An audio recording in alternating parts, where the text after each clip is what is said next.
Morning students, मैं कीर्ति Paroha 12th biology की class में आपका बहुत स्वागत करती हूँ। और बच्चों, आज हम पढ़ेंगे यूनिट 2 के अंतर्गत वंशागतिकी का आणविक आधार, मॉलिकुलर बेसिस पर किस प्रकार से इनहेरिटेंस होती है, और उसके अंतर्गत पढ़ेंगे स्ट्रक्चर ऑफ डीएनए। चलिए बच्चों शुरू करते हैं। स्ट्रक्चर ऑफ डीएनए के लिए आप बिल्कुल सिंपल एक क्लू मैं आपको बता रही हूँ, हालांकि वो इससे बहुत रिलेटेड नहीं है। जैसे रेल की पटरियां रहती हैं, आपने याद कर लिया, और उसको हमने क्या किया, ट्विस्ट कर दिया, स्क्रैप पट्टी जैसे ट्विस्ट कर दिया। तो इस स्ट्रक्चर को अगर आप अपने माइंड में रखोगे तो आपको डीएनए का स्ट्रक्चर याद करने में बहुत ज्यादा आसानी जाएगी। चलिए बच्चों शुरू करते हैं। पहले हम थ्योरी देख लें इसकी थोड़ा। प्रत्येक जीव अपने जीवन काल में संतानों के रूप में अपनी जाति के नए सदस्य उत्पन्न करता है। इस क्रिया को रिप्रोडक्शन कहते हैं, राइट? ये हम पढ़ चुके हैं। संतानों के संरचनात्मक, क्रियात्मक, स्वभाव संबंधी अधिकांश लक्षण जो होते हैं वो किससे मिलते जुलते हैं? उनके पेरेंट्स के लक्षणों से मिलते जुलते हैं, जिससे यह निष्कर्ष निकला कि संतानों के ये लक्षण अपने जनकों से वंशानुक्रम अर्थात इनहेरिटेंस के परिणाम स्वरूप प्राप्त होते हैं। जीवों के ऐसे लक्षण जो एक पीढ़ी से दूसरी पीढ़ी को वंशानुगत होते हैं आनुवांशिक लक्षण और हेरिडिटरी कैरेक्टर्स कहलाते हैं, तथा लक्षणों के एक पीढ़ी से दूसरी पीढ़ी में जाने को आनुवांशिकता या वंशागति कहते हैं। ओके, ये हम अपने को जब यूनिट स्टार्ट की थी तभी हमने ये पूरी डेफिनेशंस जो है वो अच्छे से याद कर ली थी। एक बार मैं इसको रिवाइज कर रही हूँ, आप ये ध्यान रखिए। नेक्स्ट देखते बच्चों। अब ये लक्षण जो अनुवांशिक कहलाते हैं, अनुवांशिक लक्षण कहलाते हैं, तो किसके कारण होते हैं? ये होते हैं अनुवांशिक पदार्थों की उपस्थिति के कारण। और उसी चीज को हमने पढ़ना है, मॉलिकुलर बेसिस ऑफ इनहेरिटेंस। तो अनुवांशिक पदार्थ कैसे कहलाए जा सकते हैं, उनमें कौन कौन से लक्षण या कौन कौन से गुण होना चाहिए? तो पहला है, आनुवांशिक पदार्थ की संरचना इस प्रकार की होना चाहिए कि उसमें लाखों जीव जातियों के विविध प्रकार के लक्षणों की आनुवांशिक सूचनाएं संग्रहित हो सके। मतलब जो आनुवांशिक पदार्थ है उसके लक्षण में उनकी आनुवांशिक सूचना इकट्ठा होना जरूरी है। दूसरा क्या है, आनुवांशिक लक्षणों से संबंधित संकेत सूचनाओं की पीढ़ी दर पीढ़ी वंशागति हेतु आनुवांशिक पदार्थ में प्रतिकृति की क्षमता होना चाहिए। प्रतिकृति यानी रेप्लिकेशन, मतलब द सेम। तीसरा है, आनुवांशिक पदार्थ में अभिव्यक्ति अर्थात एक्सप्रेशन, वो शो कर सके अपने ट्रेड्स को, उसकी क्षमता होना चाहिए। फोर्थ क्या है, आनुवांशिक पदार्थ में अपनी संकेत सूचनाओं को प्रतिलेखन, ट्रांसक्रिप्शन द्वारा किसी ऐसे पदार्थ में स्थानांतरित करने की क्षमता होना चाहिए जो इन सूचनाओं का अनुवाद या ट्रांसलेशन करके संबंधित प्रोटीन का संश्लेषण करवा सके। देखिए, आनुवांशिक पदार्थ लक्षणों को एक पीढ़ी से दूसरी पीढ़ी में भेज रहे हैं, ओके, ये क्लियर मैटर है। लेकिन साथ ही साथ क्या कर सके कि जो उनमें जो सूचनाएं, जो इंफॉर्मेशन कलेक्ट हुई है उसको वो ट्रांसक्रिप्ट कर सके, मतलब लिख सके, प्रतिलेखित करे, और उसके बाद उसको हम दोबारा से ट्रांसलेट कर सके, कोडिंग डिकोडिंग वाला काम कर सके, ताकि उससे रिलेटेड जो प्रोटीन है उसका भी सिंथेसिस हो सके। तो ये हो गए आनुवांशिक पदार्थ। नेक्स्ट देखें बच्चों, आनुवांशिक पदार्थ की खोज। अब आपको डीएनए है, आरएनए है, आप सब वेल नोन है इनके बारे में। तो क्या आपको लगता है कि ये सब शुरू से ऐसे ही रहा होगा, सबने ऐसे ही पढ़ा होगा? कहीं ना कहीं ये प्रकृति में विद्यमान था जीव जातियों में, जिसको क्या किया गया, खोजा गया होगा। जब ये अस्तित्व में तो पहले से विद्यमान था, लेकिन जब ये प्रकाश में आया तब से वो आनुवांशिक पदार्थ की खोज चालू हुई। अब किसने की, इसका हम एक शॉर्ट डिस्क्रिप्शन समझेंगे। फ्रेडरिक माइशर जो था, उसने सन 1869 में फर्स्ट सेल, जो मवाद कोशिका होती है जिसमें व्हाइट ब्लड सेल्स रहती हैं, उसमें जो न्यूक्लियस केंद्रक था उसका एक्सट्रैक्ट निकाला, जिसको उन्होंने क्या कहा, न्यूक्लिन कहा। व्हाइट ब्लड सेल के केंद्रक का जो एक्सट्रैक्ट है उसको न्यूक्लिन कहा। अब अल्टमान 1889 ने ऐसे पदार्थ से प्रोटीन को पृथक किया, और पृथक्करण के बाद बचे पदार्थ को अम्लीय प्रकृति के कारण कौन सा नाम दिया, न्यूक्लिक अम्ल का नाम दिया। फर्स्ट क्या हुआ, डब्ल्यूबीसी ली, डब्ल्यूबीसी का केंद्रक लिया, केंद्रक उन्होंने एक्सट्रैक्ट किया, एक्सट्रैक्ट करा के उससे उसने पूरा प्रोटीन निकाल लिया। अब जो बचा पदार्थ था उसका उन्होंने नेचर चेक किया तो कैसा था वो, एसिडिक इन नेचर। सो उसने उसका नाम क्या दिया, न्यूक्लियन के कारण उसका नाम न्यूक्लिक एसिड नाम दिया। नेक्स्ट क्या हुआ, लेविन 1909 ने यीस्ट सेल में राइबोज अर्थात शर्करा युक्त न्यूक्लिक अम्ल की खोज की। इसके पश्चात 1929 में लेविन ने पता लगाया कि न्यूक्लिक अम्ल दो टाइप्स के होते हैं। There are two types of nucleic acid, first one is deoxyribonucleic अम्ल, सेकंड इज राइबोन्यूक्लिक अम्ल। मतलब दो प्रकार के deoxyribonucleic acid and second one is ribonucleic acid. दो both are most important in genetic material. Next देखें बच्चों, थ्योरी इसलिए समझा रही हूँ, डायरेक्ट कांटेक्ट में इसलिए नहीं आई ताकि आपको इसका बेसिक स्टार्टिंग मालूम होना चाहिए, यू मस्ट नो दैट। अब आते हैं हम डीएनए की संरचना अर्थात स्ट्रक्चर ऑफ डीएनए। डीएनए का सबसे पहले फुल फॉर्म आता है एक नंबर में, आप सब अच्छे से वेल नोन है, deoxyribonucleic acid, that is known as DNA. ये किससे मिलके बना होता है, ये बना होता है न्यूक्लियोटाइड एकलक, मोनोमर्स जो होते हैं न्यूक्लियोटाइड उनका बना एक बहुलक होता है, पॉलीमर होता है। अब ये nucleotide, nucleoside, what are the basic components, इसको हम इस थ्योरी के बाद डिस्कस करेंगे, आप परेशान मत होइए, इसके जस्ट बाद हम डिस्कस करने वाले हैं। अब ये कहाँ कहाँ पाया जाता है डीएनए, सभी पादप, सभी जंतुओं, पूर्व केंद्र की कोशिकाओं तथा अनेक विषाणुओं में भी पाया जाता है। पूर्व केंद्र की कोशिकाओं में डीएनए का केवल एक ही बृहत अणु पाया जाता है जो प्रोटीन से संबंध नहीं होता, जबकि वेल न्यूक्लियड सेल्स जो होती है उसमें यह प्रोटीन के साथ संबंध होकर न्यूक्लियोप्रोटीन का निर्माण करता है। और डीएनए मुख्यतः कहाँ पाया जाता है, गुणसूत्रों में पाया जाता है, जो कैसे होते हैं, सुकेंद्र की जीव होते हैं, परंतु इनकी कुछ मात्रा कहाँ पाई जाती है, माइटोकॉन्ड्रिया तथा हरित लवक यानी क्लोरोप्लास्ट में भी पाई जाती है। ये बात आपको क्लियर हुई। अब चलिए अपन इसके बेसिक समझते हैं। डीएनए जो होता है वो तीन घटकों का बना होता है। पहला होता है शुगर, शुगर कंटेंट। डीएनए में पेंटोज शर्करा होती है जो कि डीऑक्सीराइबोज, मतलब उसमें एक ऑक्सीजन नहीं होता उसके फिफ्थ पोजीशन पे।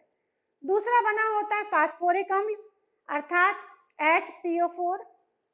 तीसरा होता है नाइट्रोजनी क्षारक। सर्वप्रथम फिशर ने इसकी खोज की, ये पूछा जा सकता है 1 मार्क्स के क्वेश्चन में, who discovered the nitrogenous bases. तो Fischer discover the nitrogenous bases in 1880। दो प्रकार के होते हैं, एक होता है प्यूरिन क्षारक। बिल्कुल ध्यान दीजिए बच्चों, ये पूरा बेस है आपके जेनेटिक इंजीनियरिंग का, इसलिए इसमें बिल्कुल भी आप कंफ्यूज मत होना। प्यूरिन क्षारक जो होते हैं ये दो रिंग वाले, टू रिंग स्ट्रक्चर, आपने केमिस्ट्री में पढ़ा होगा ना रिंग स्ट्रक्चर एरोमेटिक कंपाउंड में। तो इस प्रकार से जो रिंग स्ट्रक्चर, ये दो रिंग वाले एरोमेटिक, ये बिल्कुल एज इट इज नहीं है लेकिन मैं सिर्फ आपको कॉन्सेप्चुअल बता रही हूँ। टू रिंग वाले नाइट्रोजनस बेस हैं जिसमें 6 सदस्यीय पिरिमिडिन वलय के 4 तथा 5 स्थानों में एक 5 सदस्यीय इमिडेजोल वलय लगी रहती है। इतना डिटेल नहीं आएगा आपको, बेसिक आपको यह ध्यान रखना है कि प्यूरिन क्षारक दो प्रकार के होते हैं, एडिनिन तथा गुआनिन। तो अब प्यूरिन क्षारक कितने प्रकार के हो गए, दो प्रकार के, एडिनिन और गुआनिन। और इसको शॉर्ट ट्रिक कैसे आप याद करोगे, कैसे आपको याद रहेगा कि ये आपको याद अच्छे से रहे, तो PAG कैसे याद करेंगे हम इसको, PAG।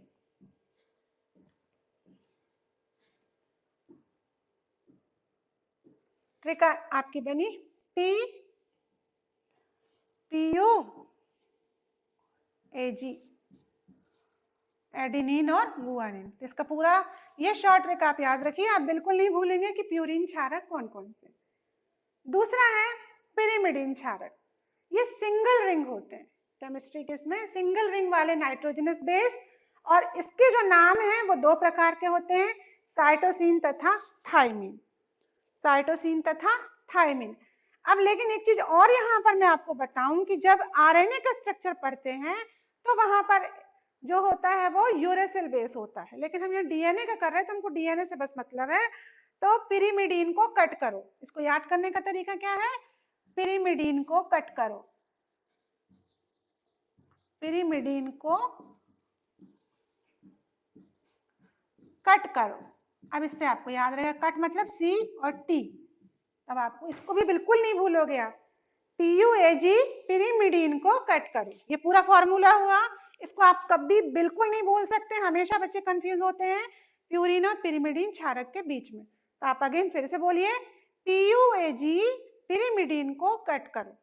तो ये हो गए इनके बेसिक, कि ये तीन ऐसे मेन घटक इंपॉर्टेंट हैं। नाउ नेक्स्ट, ये है फास्फोरिक अम्ल। कौन सा अम्ल है ये? फास्फोरिक अम्ल।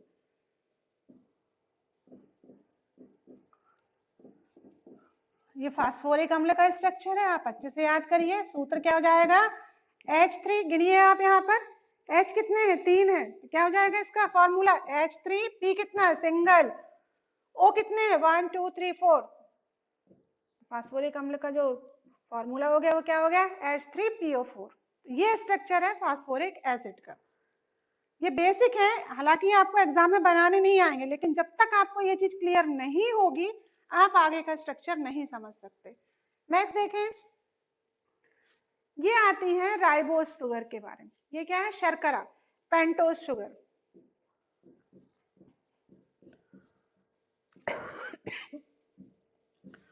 पेंटोज शुगर, ठीक है। तो यहाँ पर ये जो राइबोज शुगर है, यहाँ पर हम देख रहे हैं ये राइबोज शुगर है जो होती है आरएनए में, राइबोन्यूक्लिक एसिड में, और ये वाली होती है डीएनए में, डीऑक्सी राइबोन्यूक्लिक एसिड में। तो ये राइबोज शुगर का स्ट्रक्चर है। नेक्स्ट देखें, ये आ गए प्यूरिन्स और पिरिमिडीन्स बेसिस। ये डबल रिंग स्ट्रक्चर हमने आपको बताया था, तो इसमें आ गया एजी, एडेनिन और गुआनिन। ये दोनों कैसे हैं? डबल रिंग स्ट्रक्चर है जो कि प्यूरिन बेसिस है। और यहाँ पर सिंगल रिंग स्ट्रक्चर में आप देख रहे होंगे, तो ये है साइटोसिन, थियामिन, और राइबोसोम में पाया जा, आरएनए में पाया जाता है यूरेसिल बेस। तो ये उसका स्ट्रक्चर है। मेनली आपके डीएनए में ये दो बेसिस हैं, साइटोसिन और थियामिन, ठीक है। अब आगे बढ़े, फिर से अगेन आगे बढ़ते हैं अपन और देखते हैं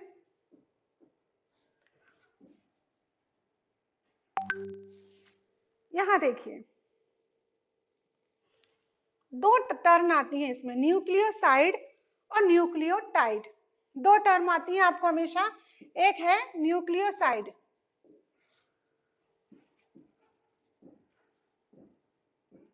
न्यूक्लियोसाइड, साइड, मेरी बातों पे बिल्कुल ध्यान से आपको कंसंट्रेट करना। साइड सारा है, ठीक है। यहां पर दो हैं, कौन कौन से दो हैं? एक तो आपको हो जाएगा बेस या क्षार प्लस शुगर, ये बना लिए न्यूक्लियोसाइड। अर्थात जो प्यूरिन या पिरिमिडिन बेस का एक अणु और किससे कंबाइंड है? वो शुगर से कंबाइंड है, तो क्या बना लेगा? न्यूक्लियोसाइड। अब सेकेंड टर्म इसमें हमने यूज की है पहले, उसमें nucleotide. Nucleotide, what is this?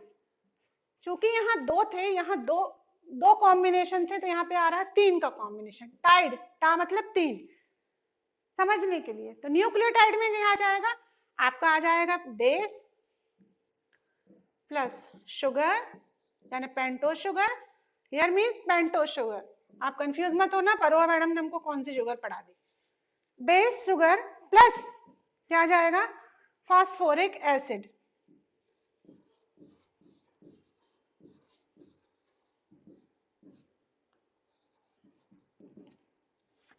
H3PO4। जब ये तीन मिल गए तो क्या बना लिया? न्यूक्लियोटाइड। यहाँ देखो, यहाँ ध्यान दीजिए बेटो, ये क्या बना रहा है? ये न्यूक्लियोटाइड है, और ये दो अगर हम जोड़ लें तो ये क्या होगा? ये न्यूक्लियोसाइड को रिप्रेजेंट कर रहे हैं। अब देखते हैं कि किसी भी डीएनए की बैकबोन कैसे स्टार्ट है। तो डीएनए के स्ट्रक्चर में सबसे पहले ये फास्फोरिक एसिड यहाँ पे दिखाई दे रहा है, ये कनेक्टेड है शुगर से, देन शुगर कनेक्टेड है प्यूरिन और पिरिमिडीन बेसिस से, ठीक है। अब इनके कॉम्बिनेशन का क्रम क्या होगा क्षारों के आपस में जुड़ने का? ये हो गया यहाँ का सिंगल स्ट्रैंड, और ये अगेन एक सिंगल स्ट्रैंड। ए जो है वो हमेशा ऑलवेज कंबाइंड विथ टी, ए किसके साथ जुड़ेगा? हमेशा टी के, या टी किसके साथ जुड़ेगा? ए के। ओके, अब अगर जो जी है, G always coming with C, guanine always combined with C cytosine, और cytosine always combined with guanine. तो ये इसका बेसिक बैकबोन स्ट्रक्चर है जो आपको एक बार दिमाग में जरूर रखना चाहिए। चलिए अब हम देखते हैं डीएनए का स्ट्रक्चर। ये सारे बेसिस मैंने आपको समझाए और अब हम इसको डिस्कस करेंगे। इन 1953 वाटसन और क्रिक, ये दो वैज्ञानिक थे जिन्होंने इस दिशा में बहुत ज्यादा प्रयास किया और उनको इसके लिए क्या मिला? नोबेल प्राइज भी अवार्ड हुआ था विल्किंस के साथ। तो इन्होंने डीएनए का डबल द्विकुंडल प्रतिरूप प्रस्तुत किया। ये जो देख रहे हैं आप, ये एक और ये दो डबल हेलिक्स, ये वन, ये सेकंड स्ट्रैंड, ऐसा। इसमें उन्होंने क्या बताया कि डीएनए दो समानांतर पॉलीन्यूक्लियोटाइड श्रृंखलाओं का बना होता है। पॉलीन्यूक्लियोटाइड अगेन देखिए, ये सिंगल हो गई और इस प्रकार से ऐसे कई लगी हुई है तो क्या हो गई? पॉली हो जाएगी। सिंपल, माले में एक मोती और बहुत सारे मोती, तो पॉलीन्यूक्लियोटाइड होगा। तो पॉलीन्यूक्लियोटाइड श्रृंखलाओं का बना होता है। दोनों श्रृंखलाएं एक केंद्रीय काल्पनिक अक्ष पर राइट हैंडेड सर्पिलाक्रम में एक द्विकुंडली संरचना बनाती है। लाइक दैट, ये कैसे राइट एक्सिस पे घूमता जा रहा है। पॉलीन्यूक्लियोटाइड श्रृंखला का प्रत्येक न्यूक्लियोटाइड मोनोमर 3 घटकों से बना होता है, जो कि हम डिस्कस कर चुके, शर्करा, फास्फोरिक अम्ल और एक नाइट्रोजनस क्षारक का बना होता है। पॉलीन्यूक्लियोटाइड की दोनों श्रृंखलाएं एक दूसरे के प्रति समानांतर, एंटी पैरेलल।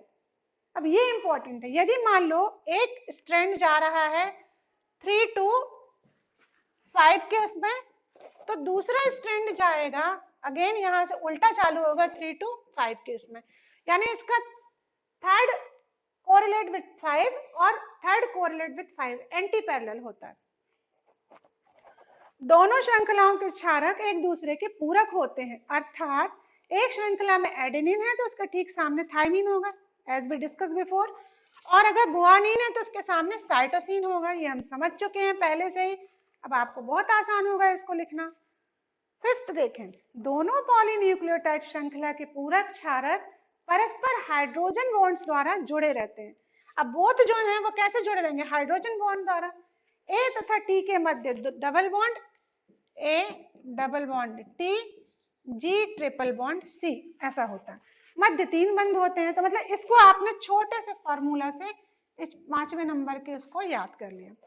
6 देखें, डीएनए अणु में प्यूरिन तथा पिरिमिडिन क्षारक लंबवत अक्ष के समकोण पर मुड़े रहते हैं, एक दूसरे के ऊपर लगकर सीढ़ी नुमा संरचना बनाते हैं। इस प्रकार नाइट्रोजनिक क्षारक मध्य में रहते हैं तथा शर्करा और फास्फेट पृष्ठभूमि या बैकबोन में बनते। सिंपल, बिल्कुल सिंपल बनाया। एक दूसरे के ऊपर ये क्या है? लंबवत अक्ष में सारे क्षारक जुड़े हुए हैं, सीढ़ी नुमा स्ट्रक्चर बना रहे हैं, और इसके बाजू ये पट्टी है, इसमें शुगर और पेंटोज फास्फोरिक अम्ल आ रहा है। डीएनए की कुंडलीकृत संरचना को एक चक्र की लंबाई 30 एंगस्ट्रॉम होती है, जिसमें 10 क्षारक जोड़े होते हैं। मतलब अगर हम कुंडली इसको अनफोल्ड करें तो ऐसा देखें तो उसमें 10 ऐसे जोड़े क्षारक के आएंगे। और इसमें क्या होता है? कितने हो गए? 1 2 3 4 5 6 7 8 9 एंड 10। इनके बीच की जो दूरी होती है वो कितनी होती है? यहाँ लिखा है डीएनए की एक चक्र की लंबाई 30 एंगस्ट्रॉम। ये 30 एंगस्ट्रॉम में फोल्ड हो जाते हैं, तब कुंडलित होते हैं। और दोनों क्षारक जोड़ों के मध्य 3.4 इनके बीच की दूरी 3.4 एंगस्ट्रॉम की होती है। ये हमको ध्यान रखना। तो ये था डीएनए का स्ट्रक्चर। और अब हम इसको, अगर आपको डायग्राम्स बनाने आता है तो बच्चों, अभी इसके पहले जो मैंने आपको समझाया ये 3D इमेज है। 3D इमेज इसलिए समझाई ताकि आपको दिमाग में रहे कि किस प्रकार से डबल हेलिक रूप से घूमा रहता है सीढ़ीदार संरचना में। और अब ये वाला डायग्राम आपको क्या करना है? बनाने आएगा एग्जाम में, तो आप बहुत अच्छे से इसको ऐसे कलरफुल बनाइए। जितना अच्छा आप यहाँ पे बनाएंगे उतने ही अच्छे मार्क्स आप प्राप्त करेंगे। तो ये था बच्चों हमारे वंशागतिकी के आणविक आधार डीएनए का स्ट्रक्चर। नेक्स्ट वीडियो में हम डीएनए पैकेजिंग का